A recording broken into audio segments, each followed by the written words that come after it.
Saludo también a quien fuera, bueno, además de que hay consejeros como Arturo Sánchez, a quien fuera presidente del IFE, Leonardo Valdés, también del Colegio de México. Bienvenido siempre, Leonardo, y gracias. También va a participar, creo que mañana. Mañana el acto es en Ciencias Políticas de la UNAM, en el Salón Ricardo Flores Magón, ¿cierto? Por favor. Muchas gracias, Javier. Yo quiero comenzar, no podría ser de otra manera, sino agradeciendo muchísimo la oportunidad de poder reflexionar en sede académica sobre las elecciones que acabamos de tener, que son elecciones, como bien decía Javier, que en muchos sentidos deberán ser estudiadas. Ya hoy podemos sustraer de las mismas algunas lecciones, algunos elementos de reflexión, pero sin lugar a dudas me parece que son elecciones que en muchos sentidos tendrán o generarán materia de estudio, y qué mejor que comenzar en el Colmex, en el contexto de este seminario sobre dedicado al estudio de los grandes problemas nacionales, que ha sido objeto de reflexión, por cierto, del Colmex desde hace mucho tiempo, y que ha generado ya una serie de publicaciones importantes. Comienzo con una banalidad y ahora termino los agradecimientos. Cuando tenían que hacer el set para las cadenas nacionales me dijeron que cómo lo quería, y la verdad les dije que no entendía nada de eso, así que no me preguntaran, que fueran los técnicos lo que lo hicieran. Lo que sí es que la serie de la reflexión de los grandes problemas nacionales estaba allá atrás y pedí esa así que estuviera. Por cierto, con un par de libros de Arnaldo Córdoba y con algunas publicaciones mías también. Perdón la banalidad, pero bueno, lo dejo como dato curioso, simple y sencillamente para subrayar la importancia que para mí tiene el poder participar en un evento de discusión y análisis de lo que son las reflexiones sobre los grandes problemas nacionales. Agradezco mucho al Colmex, agradezco mucho a la UNAM, a mi alma mater. El Colmex y la UNAM son dos instituciones académicas a las que me siento muy cercano por cuestiones no solamente afectivas, sino también por cuestiones intelectuales. Muchas gracias a todos los colegas, Arturo, Soledad y por supuesto Leonardo, muchas gracias por estar aquí, Jackie, Jean-François. Las elecciones de este año son elecciones que se realizaron en un contexto de complejidad inédita.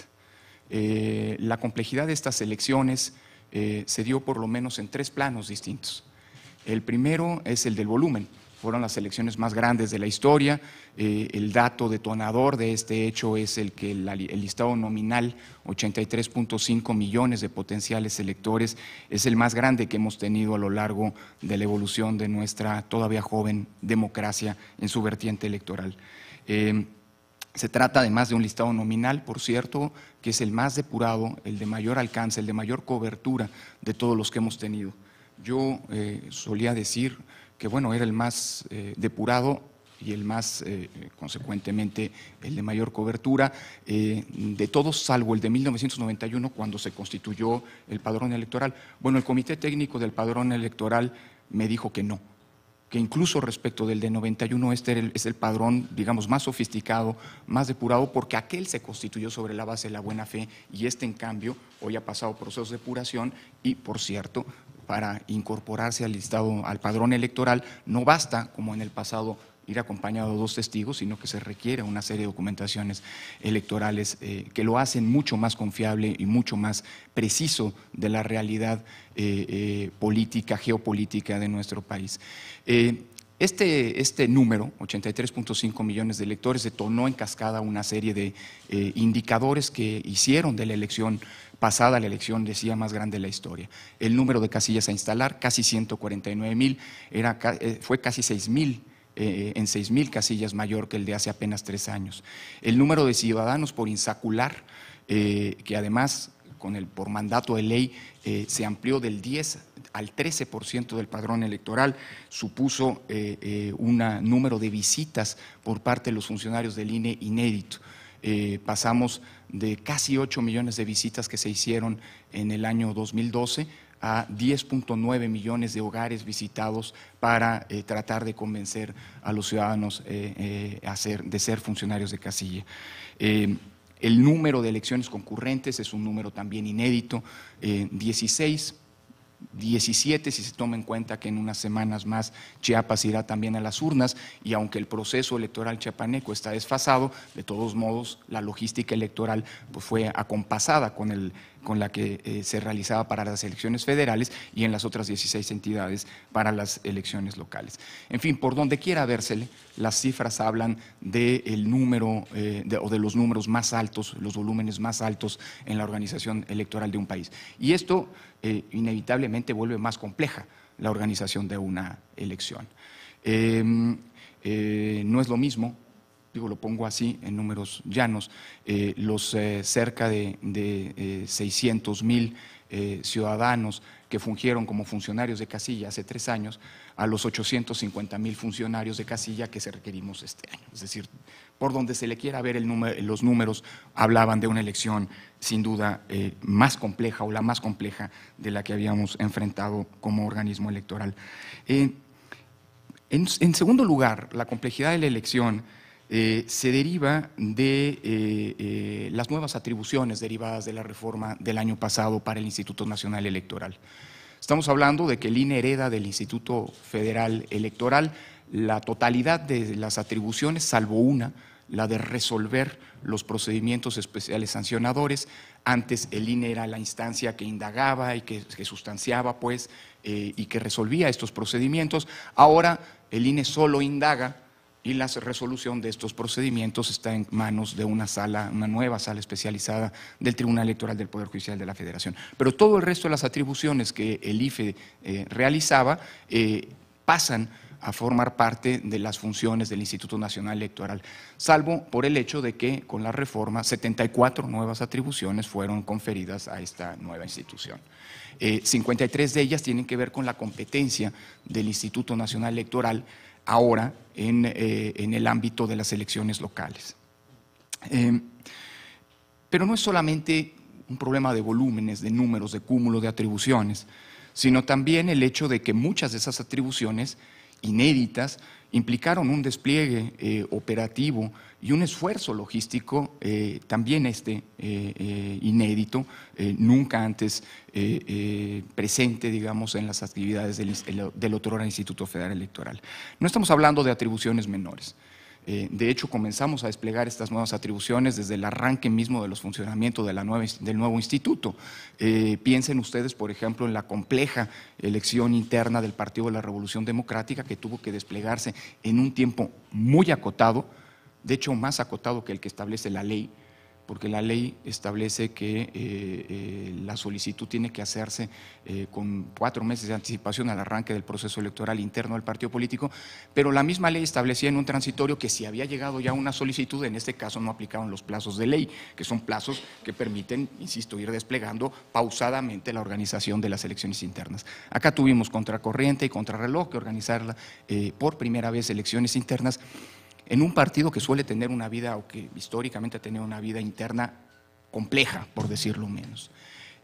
Tuvimos que desplegar atribuciones para poder validar más de 10.6 millones de firmas para las 4 consultas populares que se propusieron.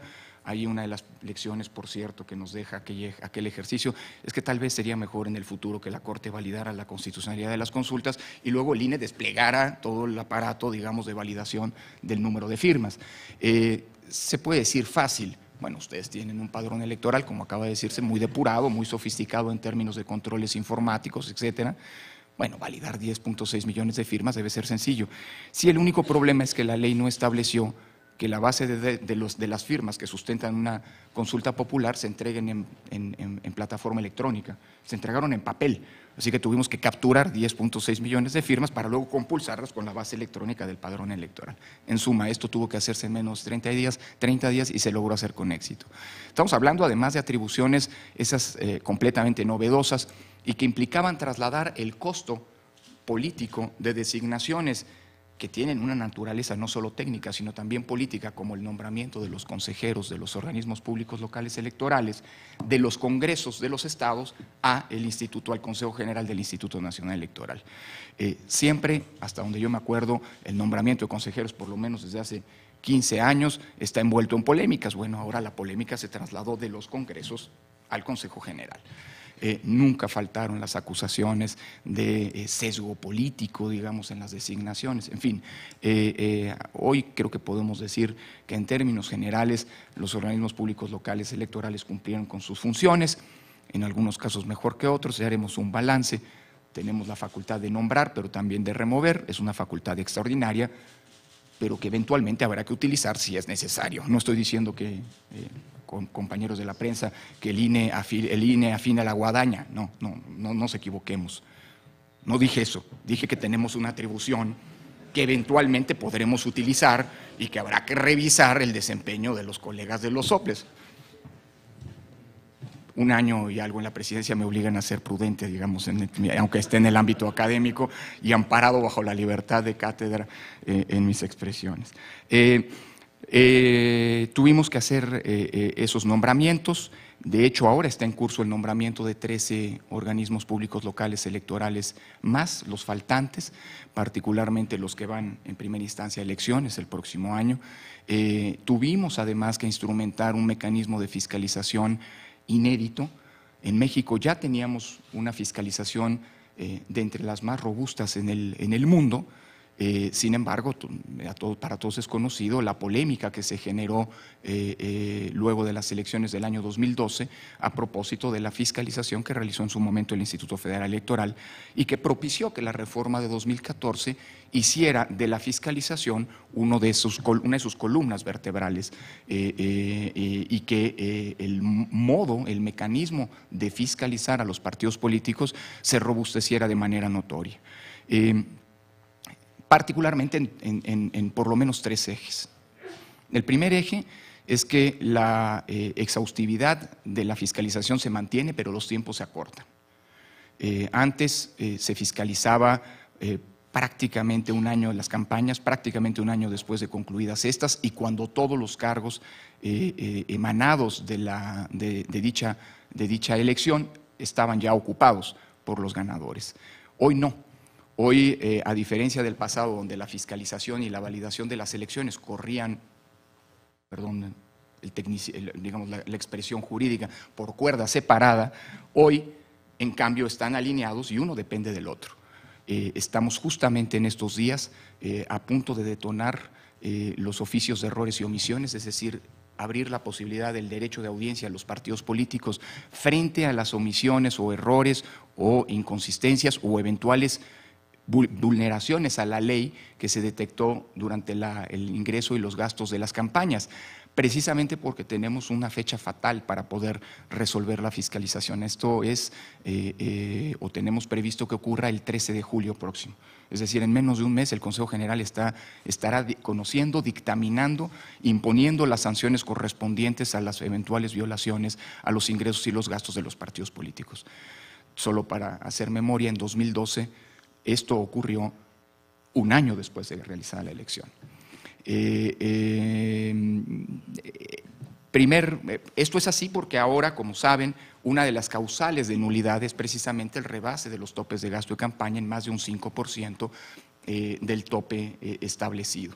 Y esto es un insumo fundamental para que el Tribunal Electoral realice su tarea de validación de las propias elecciones y, consecuentemente, el aval, digamos, a que los ganadores durante este proceso electoral puedan ocupar los cargos para los que fueron electos. En segundo lugar, la fiscalización es completamente novedosa porque adquiere, para poder cumplir con los plazos, el carácter de ser una fiscalización en tiempo real, una fiscalización en línea. El INE, para este efecto, ha tenido, y este es el tercer plano, que instrumentar un sistema, un inédito sistema, y cuando digo inédito no hablo de inédito en el ámbito mexicano, hablo de inédito en el ámbito mundial.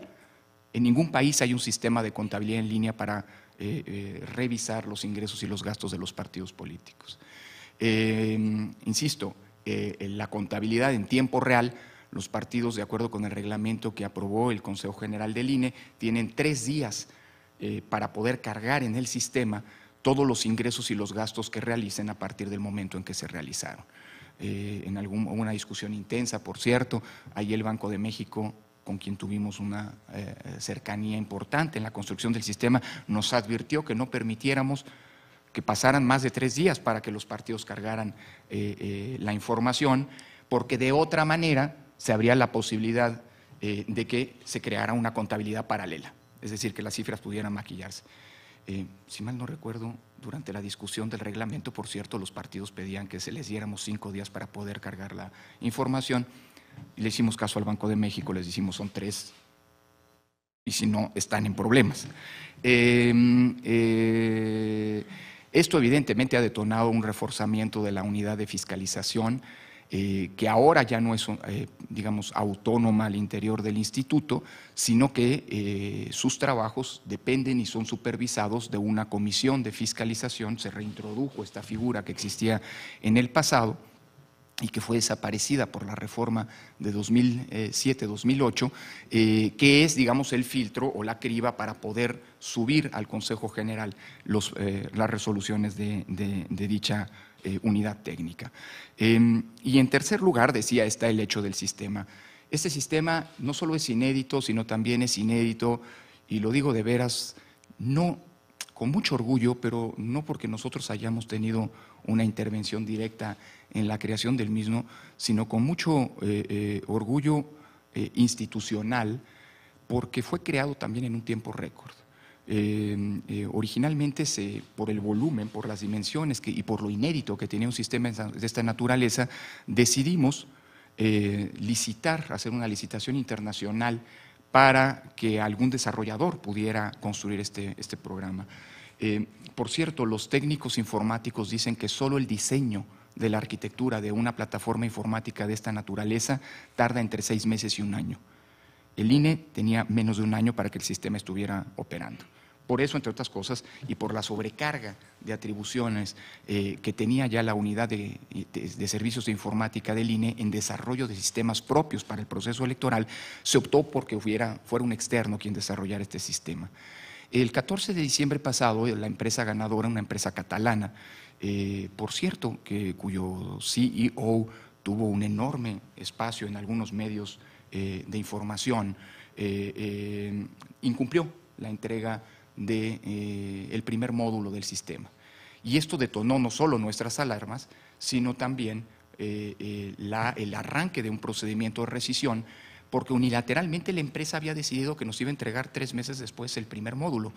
Por cierto, 3 días antes de que arrancaran las campañas, donde ese módulo tenía que estar operando, con lo cual eliminaba prácticamente toda posibilidad de prueba y de retroalimentación con la empresa por parte del INE a propósito del funcionamiento del sistema. No solo se detonaron las alarmas, sino que, digamos, la fiscalización se vio en un real riesgo cuando, ante la demanda a la empresa de poder ver el grado de avance del desarrollo informático, la empresa nos enseñó puras pantallas o solo pantallas de PowerPoint. Optamos por hacer un desarrollo en casa con el respaldo informático de la Universidad Nacional Autónoma de México, y en 3 meses logramos tener operando un sistema tal vez menos robusto de lo que originalmente se había pensado. Hoy el sistema sigue desarrollándose, pero a finales del año tendremos un sistema completamente, no digo operativo porque ya está funcionando, ya está operando y está funcionando bien, sino que los desarrollos de distintos módulos continuarán a lo largo del resto del año, de modo que a partir de enero del 2016 tendremos el sistema con todos los alcances como se habían previsto originalmente, operando normalmente. Con una ventaja, por cierto: si Sitel, esta empresa española, hubiera desarrollado el sistema, nosotros nos habríamos vuelto clientes ad vita natural durante de Sitel para poder pagarles el usufructo de un software que no habría sido nuestro, sino que era de la empresa. Hoy el INE ya es titular, poseedor en toda la línea de un sistema que sin lugar a dudas puede tener eventualmente, digámoslo así, la posibilidad de ser compartido con otras autoridades electorales de otros países del mundo eventualmente, porque la propiedad entera del sistema es de nosotros. Perdón que me haya detenido en esto, pero son las peripecias, digámoslo así, que a lo largo de 1 año el INE tuvo que enfrentar como producto de las nuevas atribuciones de la reforma electoral. Y el tercer plano de complejidad se deriva del contexto. Nunca antes habíamos tenido un contexto Lo digo hoy, lo dije entonces, tan adverso para la realización de las elecciones como lo tuvimos este año. Y aquí las lecciones no solamente para el INE, para las otras instancias del Estado, sino para la sociedad, son lecciones que tendremos que aquilatar y sobre las que tendremos que reflexionar de cara a futuros procesos electorales. El contexto fue un contexto adverso en 3 planos, por lo menos. El primero, el de la inseguridad. No es, desafortunadamente, lo digo así, una circunstancia novedosa con la que se haya enfrentado el Instituto Nacional Electoral. Ya el Instituto Federal Electoral tuvo que enfrentarse en 2009, pero particularmente en el año 2012, en un contexto de inseguridad que cambia día a día, pero que ya representaba focos de alerta para la operación en distintos espacios, en distintas zonas del país. Afortunadamente, el Instituto, por su venturoso diseño institucional, que le permite una enorme capacidad de amoldamiento en las distintas circunstancias y coyunturas, pudo en el pasado sortear con éxito los desafíos que la inseguridad, que por cierto, lo digo con todas las letras, nunca tuvo como propósito el boicotear o, digámoslo así, como objetivo el reventar las elecciones. Es decir, no estoy diciendo que la criminalidad haya tenido como propósito impedir las elecciones, porque no sé qué habría ocurrido.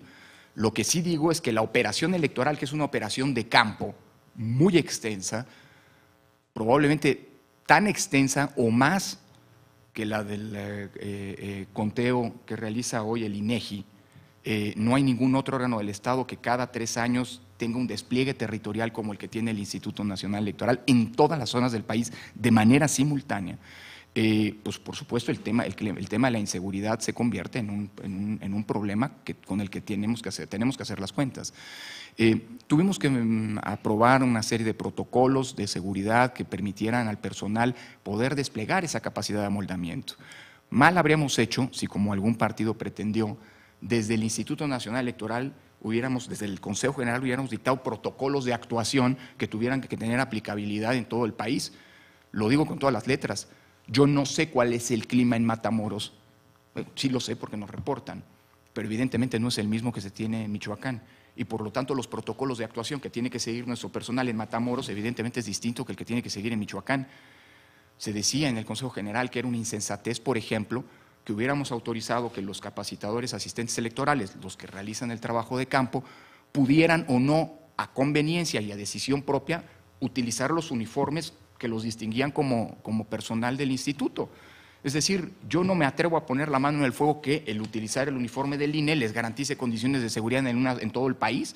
Es muy probable que en algunas ocasiones más valga la pena ir, caminar o transitar, hacer trabajo como paisano, claro, identificándose siempre ante los ciudadanos que se visitan, porque fueron sorteados para ser funcionarios de casilla, debidamente.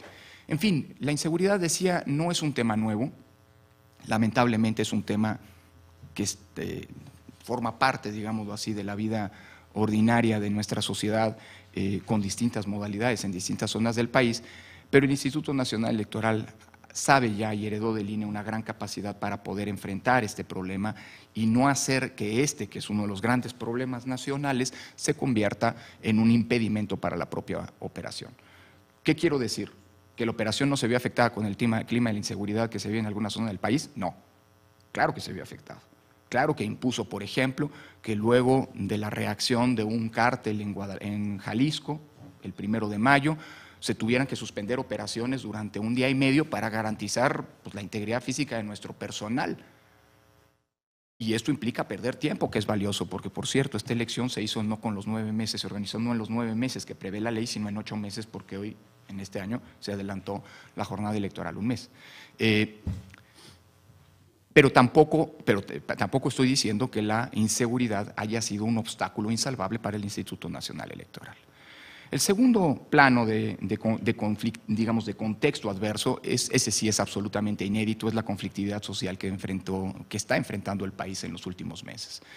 Desde la movilización en Guerrero, producto o coagulada, déjeme decirlo así, por los terribles acontecimientos de Iguala el 26 de septiembre pasado, hasta la movilización magisterial en muchas zonas del país en contra de la reforma educativa, hasta, digamos, una pléyade de movimientos, de organizaciones sociales que clamaban demandas, muchas de ellas legítimas, no es algo que tenga que ver con las demandas que se planteaban, pero que por primera vez en la historia del país aparejaron sus demandas a la amenaza de impedir las elecciones. Y eso sí es completamente inédito. No los problemas nacionales que tenemos de pobreza, de desigualdad, de inseguridad, de impunidad, falta de rendición de cuentas, que son ominosos y que son parte de una agenda que no puede soslayar nuestro sistema democrático, pero que no se resuelven por la vía electoral y que no implicaban o que no traían aparejadas demandas electorales, se vieron hoy, sí, digamos, trasladadas al tema electoral bajo la amenaza del boicot de las elecciones. Y no es nada más el movimiento popular guerrerense, no es nada más la CENTE en algunas entidades en donde tiene presencia mayoritaria, en todo caso presencia, déjeme decirlo así, activa, beligerante, en fin, la que aparejó la demanda de impedir las elecciones. Hace unos meses, una candidata independiente de Iztapalapa, a la que le fue negado la posibilidad de registrarse como candidata porque incumplió la obligación de presentar un informe de gastos, y la ley establece que cuando no se presenta el informe de gastos a un aspirante a una candidatura independiente se le niega el registro, pues no solamente se crucificó en frente del Instituto Nacional Electoral, y no es una metáfora, literalmente trajo una de estas cruces con las que se significa la pasión en Iztapalapa, se crucificó durante un par de horas en frente del Instituto Nacional Electoral y amenazó con que si no se le daba la candidatura iba a impedir las elecciones. Bueno, creo que es público y notorio que me reuní con múltiples actores, que nos reunimos en ocasiones con, por cierto, uno de los momentos más dramáticos de mi vida personal y por supuesto de mi vida como servidor público, que fue la reunión con los padres de Ayotzinapa, una reunión muy dura, muy intensa, muy franca, en la que al final del día llegamos a una serie de compromisos que cumplimos, pero evidentemente ellos aparejaban, digamos, como es conocido públicamente, la aparición de los jóvenes a cambio de permitir las elecciones. Pero me reuní con distintos grupos, bueno, eso es público y notorio, en estos, que me reuní incluso con algunos grupos representantes indígenas que amenazaban con no permitir las elecciones si no les dábamos, la petición específica era esa, que hay especialistas conocedores de la materia electoral, que amenazaban con impedir las elecciones si no les registrábamos candidatos de representación proporcional en la 6ª circunscripción. Esa era la petición. Había otras peticiones que por respeto y porque era una reunión privada, aunque en el ámbito público, no comento. Van a decir que luego quiero sacar raja del punto, pero la petición específica era esa, incluso es una petición que se presentó por escrito y fue aparejada la amenaza de impedir las elecciones. ¿Qué quiero decir? Que demandas sociales las hay y muchas. Desafortunadamente, los grandes problemas nacionales, irresueltos todavía, plantean, digamos, un caldo de cultivo natural y entendible de conflictividad social, de demandas que se realicen a los distintos órganos del Estado.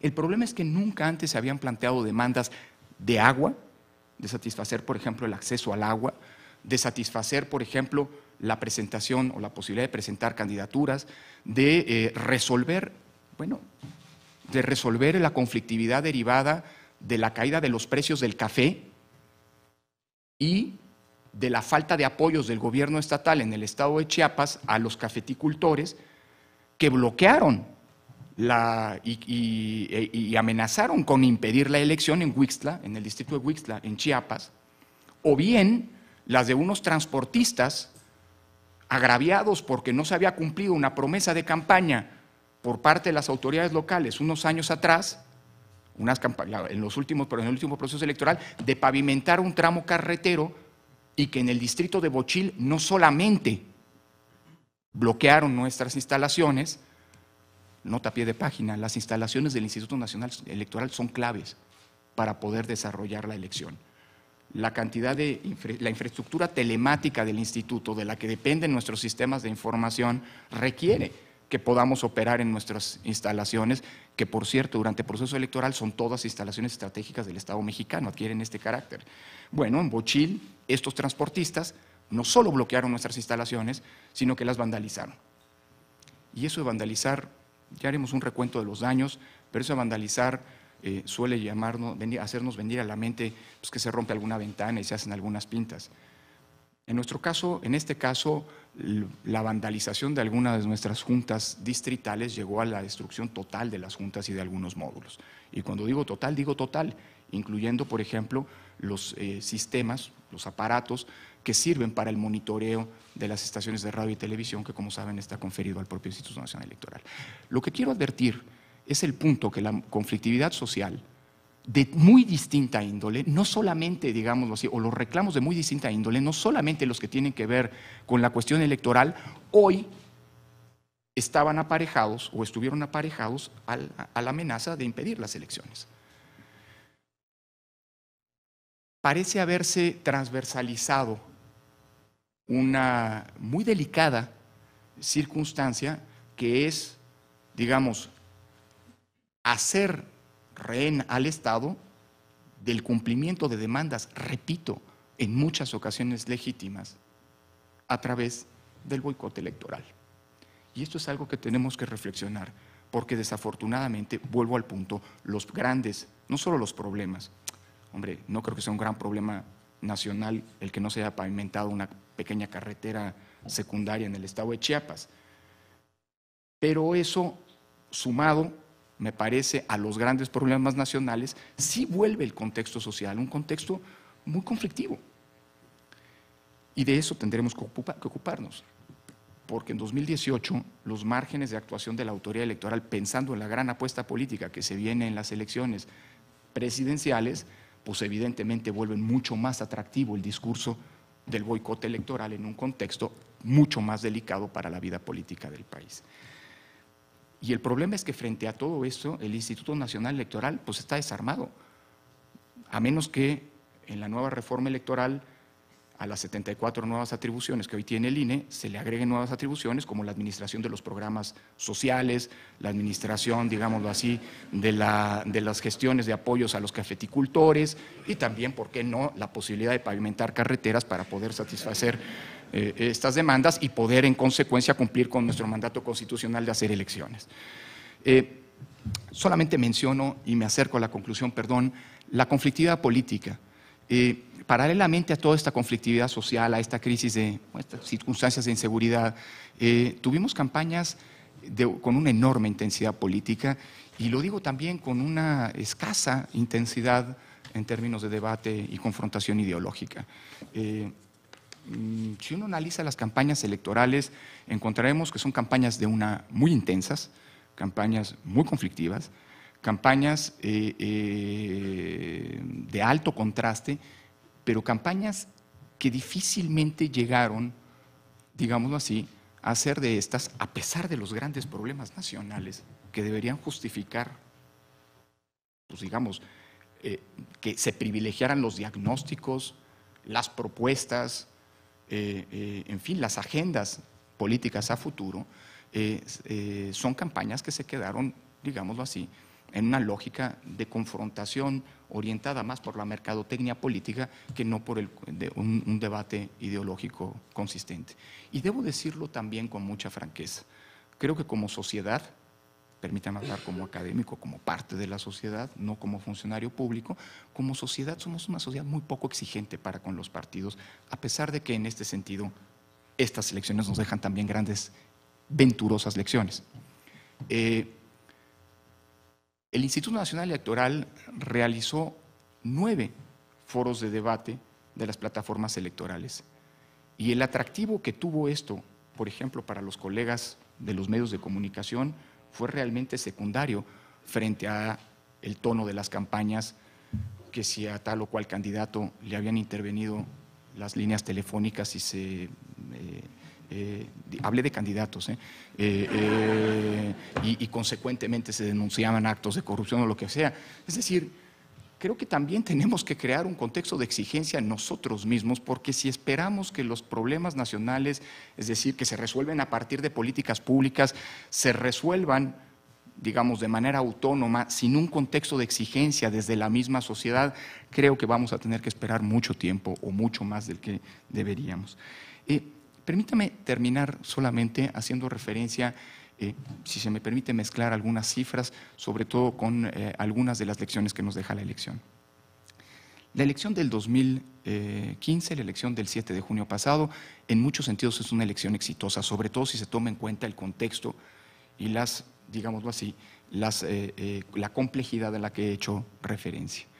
Creo que las elecciones de este año son, por las cifras, y me permito hacer una brevísima numeralia, por el número de casillas instaladas y de no instaladas, acabamos instalando 148.648 casillas, dejamos de instalar solo 185 de las 148.833 que fueron aprobadas.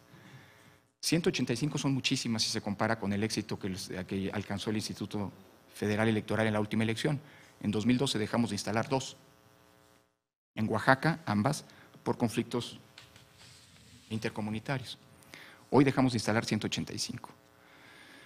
Sí, pero solamente en un distrito de Oaxaca dejaron de instalarse alrededor de 100 casillas porque literalmente se bloqueó el acceso, la carretera de acceso en el distrito de Teotitlán a una parte en donde tenían que instalarse alrededor de 100 casillas. El ejército no pudo liberar, y creo que lo hizo con prudencia, el acceso carretero, porque había un grupo muy consistente, muy grande, muy beligerante de profesores que estaban impidiendo el acceso. Es decir, creo que al final del día la buena llegada a puerto de las elecciones es producto, sí, de la acción del Estado. Las últimas 48 horas en Oaxaca, a partir del despliegue muy consistente de fuerzas del orden, nos permitió hacer elecciones. Una semana atrás, antes de las elecciones, teníamos cerradas alrededor de 30 juntas distritales, bloqueadas alrededor de 30 juntas distritales. En Oaxaca tuvimos que adelantarnos, sin publicitarlo, en la distribución de los paquetes electorales hacia los presidentes de casilla, cuando se bloquearon las 11 juntas distritales en Oaxaca por parte de los profesores de la CENTE, salvo en una, Guajuapan de León. En todas las demás habíamos ya logrado sacar los paquetes electorales. Nos adelantamos al calendario. El calendario decía que teníamos que empezar esta distribución el lunes previo a la elección. Lo hicimos el domingo, anticipando que el lunes iban a bloquearnos las instalaciones.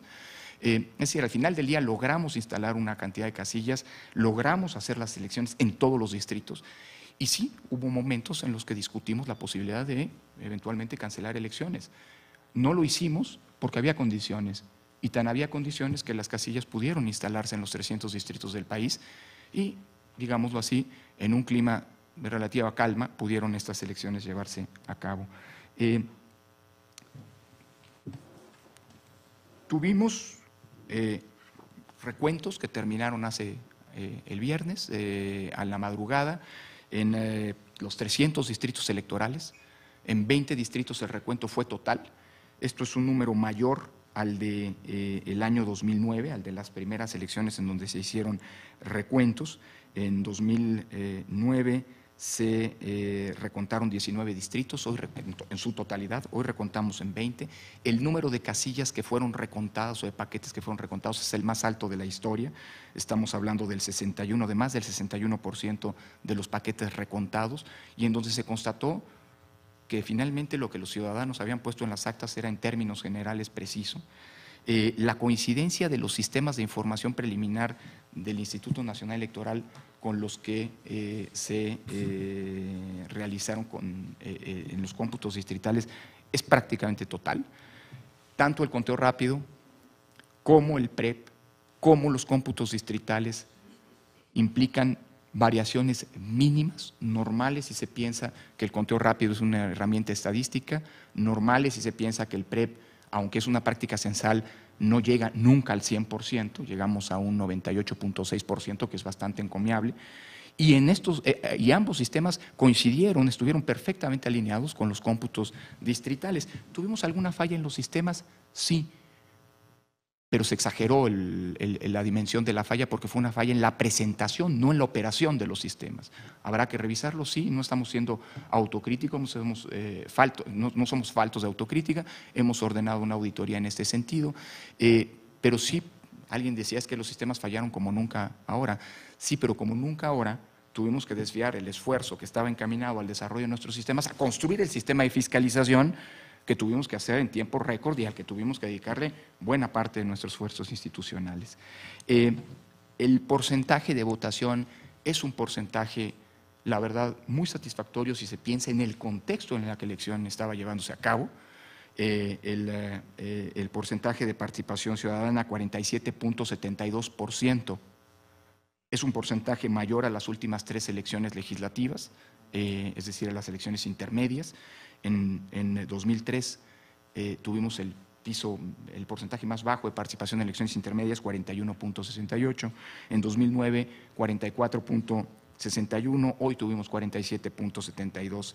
El número de votos nulos es también el número de votos menor respecto de las 3 últimas elecciones. Pasamos del 5.4, si no me equivoco, en 2000, perdón, aquí ya me perdí con las cifras, 5.4 en 2009, a un 4.9 en 2012, a un 4.7 en esta elección. No estoy menospreciando lo que el voto nulo significa, pero creo que la gran lección de la elección, más allá de los números, que son números que demuestran una organización exitosa a pesar del contexto adverso, a pesar de que son números, digamos, que todavía están lejos de un óptimo, si se piensa, digámoslo así, en lo que ocurre en democracias consolidadas, creo que son números que por lo menos de entrada, y a reserva de que, repito, el balance de la elección no le corresponde hacerlo solo a la autoridad electoral, le corresponde hacerlo a la academia, le corresponde hacerlo a la opinión pública, le corresponde hacerlo a los partidos en lo que les toca. Creo que el balance es positivo por lo menos en 3 aspectos.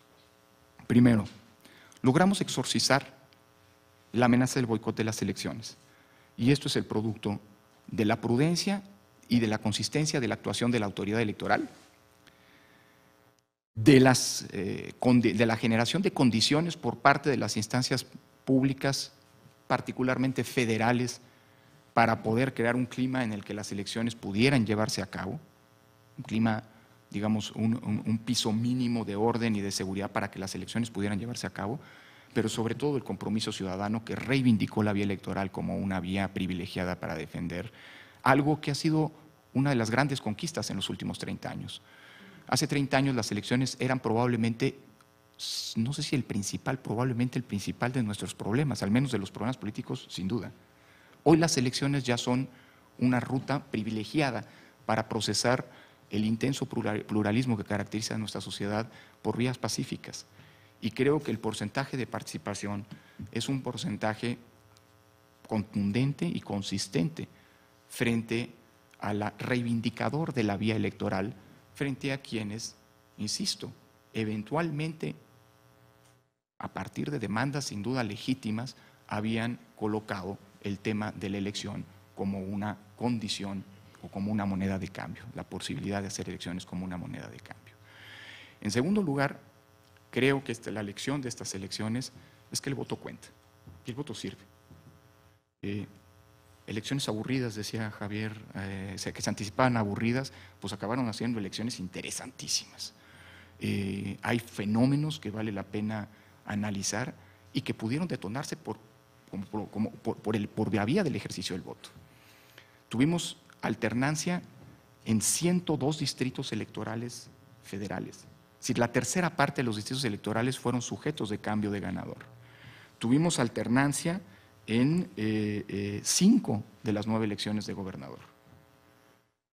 Tuvimos una figura que todo mundo y que efectivamente está sujeta a normas muy complejas de acceso como las candidaturas independientes. Tuvimos una figura que se demostró una ruta viable, no necesariamente la privilegiada, pero sí viable para acceder al poder político. De todos los cargos que en disputa el domingo antepasado, de todos los cargos, en todos los cargos hubo al menos un ganador como por la vía del de candidatura independiente. Hubo un ganador para la contienda, para una contienda de gobernador, hubo ganadores, un ganador para una contienda de diputado federal, hubo ganadores para contiendas de diputados locales, hubo ganadores para alcaldías por la vía independiente. Y esto no se consiguió más que por cómo se consiguen los triunfos electorales en la democracia, por la vía de los votos. Los votos, el voto cuenta. Y tenemos una sociedad, y creo que este es un efecto de demostración muy positivo de esta elección, una sociedad que se empodera del voto como una manera de decirle no al boicot de las elecciones, pero también como una manera para incidir en el futuro político del país. Y sobre todo como una manera de refrendar algo que ya es parte de la democracia mexicana, nos guste o no, que es parte de la sociedad mexicana, nos guste o no, que es el intenso pluralismo político que la cruza. Y esto nos tiene que hacer reflexionar en múltiples planos. Tenemos muchos partidos, se dice. Deberíamos tener 2, nos recomienda Sartori, 3 nos concede a los mexicanos, ¿no? Bueno, el partido más votado en México no alcanzó el 30% de los votos, el más votado. Y en un rango de 10 puntos porcentuales, entre el 3 y el 13%, me atrevería a decir incluso menos, de 8 puntos porcentuales, entre el 3% y el 11%, se encontraron las votaciones de 6 partidos políticos. Es decir, el pluralismo político forma parte de esta realidad. ¿No hay mayorías predefinidas? No. ¿No hay, ¿hay alternancia? Sí. ¿Hay gobiernos divididos? Pues sí. Ese es parte del esquema, del panorama, del escenario político del país en los últimos ya más de 15 años, casi 20, desde 1997. Y con eso tenemos que aprender a lidiar, pero sobre todo, y esta creo que es la gran buena noticia, tenemos una sociedad que cree en la vía electoral. Estas elecciones son, de alguna manera, o repitieron de alguna manera aquello que en 1994 se atribuyó al voto. Es decir, entonces se decía que era una manera de decirle no a un tipo de violencia política distinto, evidentemente, al que hoy tenemos. Pero creo que estas elecciones nos sirvieron como sociedad para reivindicar algo que es una conquista de todos, que es precisamente la vía electoral como una vía, repito, para procesar ese intenso y recrear ese intenso pluralismo, pero sobre todo para incidir en el futuro político del país. Lo demás, la solución de los grandes problemas nacionales no se va a conseguir, es imposible que se consiga por la vía de las elecciones. Eso depende de las políticas públicas. Y creo que la movilización social que se vio el domingo 7 de junio, ojalá y se transforme en una sociedad mucho más participativa, mucho más exigente, que hace uso de sus derechos, incluido el derecho a la protesta, como una manera de poder incidir en las políticas públicas que nos ayuden a resolver los grandes problemas nacionales. Porque los grandes problemas nacionales, y de veras con esto termino, si bien no son exclusivos de la materia electoral, sí afectan todos los ámbitos de la vida, incluido las elecciones.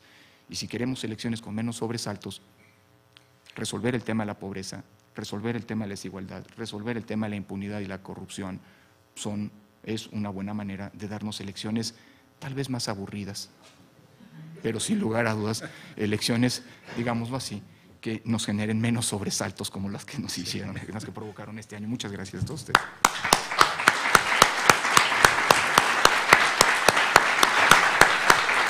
Voy a hacer uso de la palabra en un par de minutos. Bueno, permítanme tomar la palabra para hacer algunos anuncios y algunos comentarios. Fíjense nada más las paradojas de la historia. Mañana continúa en la Facultad de Ciencias Políticas y Sociales de la UNAM este primer seminario, Grandes Problemas de México, UNAM Colegio de México. Nos decía el presidente consejero que donde hubo mayores dificultades fue en el distrito de Teotitlán, me imagino Teotitlán del Camino, Oaxaca. Es curioso, es el distrito natal de los Flores Magón, donde mañana tendrá lugar el seminario. De hecho, nacieron en San Antonio, el Oxotitlán, distrito de Teotitlán del Camino. Esto no lo traía preparado y lo aprendí en las clases del papá de Lorenzo Córdoba. Yo felicito enormemente al presidente consejero, pero a todo el INE, por el deber cumplido. La felicidad máxima es la del deber cumplido y sobre todo después de meses de presión y tensión y cuando está correlacionada, pues ese deber cumplido con la enorme responsabilidad que se tenía. Le doy las gracias por inaugurar este primer seminario público UNAM Colmex Grandes Problemas. Ojalá tengamos siempre voces así de autorizadas, pero sobre todo les doy las gracias, y no nada más al presidente consejero, sino a todos, por las elecciones del domingo 7. Fíjense nada más, otra paradoja, era una fecha ominosa. Yo decía, no vayamos a salir el día de las elecciones con nuestro domingo 7. Pues no hubo ese domingo 7, al contrario. Por aquello de las urnas embarazadas. Sí, pues muchas cosas del domingo 7. Pero de verdad agradecer al INE, a su consejo, a su presidente, a todos los funcionarios que lo conforman y sobre todo a los ciudadanos que el domingo pasado organizaron y contaron las voces. Pudimos votar en paz, de manera expedita, se llegaba y se votaba rápido, y algo que sí quiero destacar, incluso de forma agradable, no sé cómo agradecer a las personas que estaban en la casilla donde me toca votar, la amabilidad con que nos trataron, siempre con una sonrisa, en fin, esta sería mi conclusión, y también algo parecido a lo que dijo Lorenzo Córdoba. Las elecciones no son la solución a los grandes problemas de México, pero todavía siguen siendo un gran problema. Tendremos una democracia madura y sólida cuando las elecciones no sean problema. Nos vemos mañana en la Facultad de Ciencias Políticas, en el Salón Ricardo Flores Magón. Perdón, aquí continúa la sesión. Ya me están haciendo señas. Aquí continúa la sesión. Ahora vienen mesas de varios colegas de las dos instituciones y ojalá tengamos un magnífico cierre de coloquio. Hablando de responsabilidades, también Leonardo sabe lo que eran estas responsabilidades, ¿verdad? No. Gracias a todos. Muchas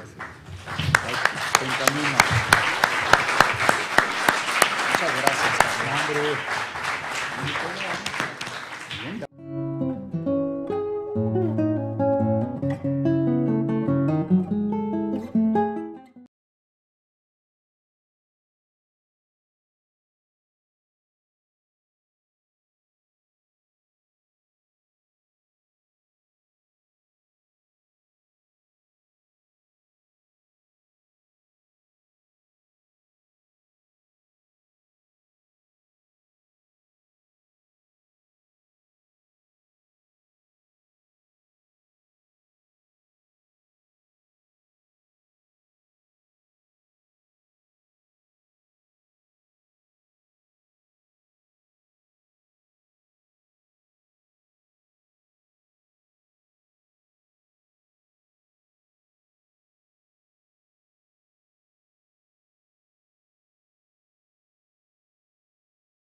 está la fecha. Órale, ya está. Ya, dalo por hecho. Sí, no, yo creo que el proceso va bien. Y, Sí. oye, luego platicamos del evento ese que se hace siempre. Sí, el que es con IDEA, con OEA y con ustedes. ¿Sabes Sí. qué me gusta? Sí. Yo estoy viendo la Junta de Gobierno. Y si lo hacemos, se va a pedir del mismo. Si lo hacemos, Como quieras, pero ustedes siempre lo han hecho en octubre. No, que sea alguna. Claro, hombre. no, pero pues lo hagamos con Sí, Junta. Se pero hace. puede ser en octubre, o sea, Sí, aunque ya no bueno, esté bueno. yo. Mira, las instituciones son las Siempre vas a instituciones. estar. No, las instituciones son las instituciones. Y yo creo en la continuidad y bueno, así es la vida. No, en octubre.